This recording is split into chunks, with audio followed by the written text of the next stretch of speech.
Hello foodies, ఎలా ఉన్నారు అందరూ? I'm Kavitha, I'm also foodie. ఇవాళ మహాశివరాత్రి పండుగ రోజు కదా.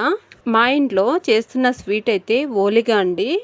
ముందుగా కందిపప్పును వాష్ చేసుకొని ఒక గిన్నెలో వేసి తగినన్ని వాటర్ వేసుకొని స్టవ్ మీద పెట్టి ఉడికించుకోవాలి. ఇలా మెత్తగా ఉడికించుకున్న తర్వాత వాటర్ని వంపేసుకొని స్వీట్కి సరిపడా బెల్లం తురుమును కూడా వేసి ఇలా కాసేపు బాగా కలుపుకున్న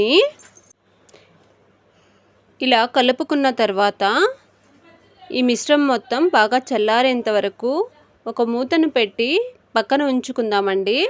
పూర్తిగా చల్లారినాక మిక్సీ జార్లో వేసి కొంచెం కొంచెంగా వేసుకొని గ్రైండ్ చేసుకుందాం.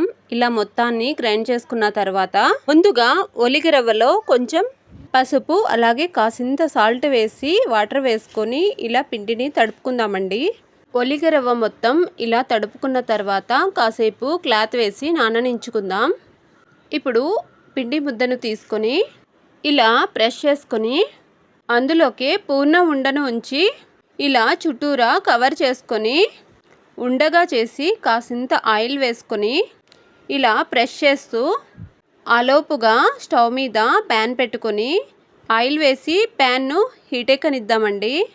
ఇప్పుడు రోల్ చేసి పెట్టుకున్న ఓలిగ ముద్దపై ఇలా పాలిథిన్ కవర్ను ఉంచి ఇలా ప్రెస్ చేసుకోవడమేనండి.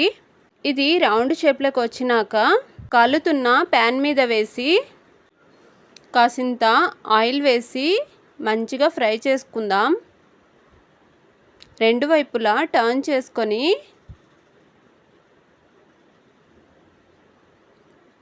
మంచిగా ఫ్రై చేసుకుందామండి. ఇలా ఫ్రై అయిన తర్వాత పక్కన తీసి పెట్టుకుందాం. మిగతా వాటిని కూడా అన్నింటినీ ఇలానే ఫ్రై చేసుకుందాం. వీటికి మరొక పేరు బొబ్బట్లు అని కూడా అంటారండి. మీరు కూడా మీ ఇంట్లో ప్రతి ఫెస్టివల్కి ఇలా బొబ్బట్లు ప్రిపేర్ చేసుకుంటారా లేదా కామెంట్ చేయండి. అలాగే ఈ రెసిపీ నచ్చితే ఫ్రెండ్స్ అండ్ ఫ్యామిలీ మెంబర్స్కి షేర్ చేయండి. వేడి వేడి బొబ్బట్టులో కాసింత నెయ్యి వేసుకొని తింటే సూపర్ ఉంటాయి కదా. ప్రతి ఫెస్టివల్కి ఇలా పిండి వంటలతో ప్రిపేర్ చేసుకోవడం ఎంతమందికి ఇష్టం? అలాగే వీడియో నచ్చితే మాత్రం లైక్ చేయడం మర్చిపోకండి. ఇలా ఇంట్లోనే ఈజీగా ప్రిపేర్ చేసుకొని తినేయచ్చు.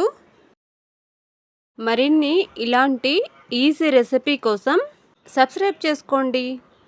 ఇంకొక ఈజీ అండ్ టేస్టీ రెసిపీతో మరొక వీడియోలో కలుద్దాం. బాయ్.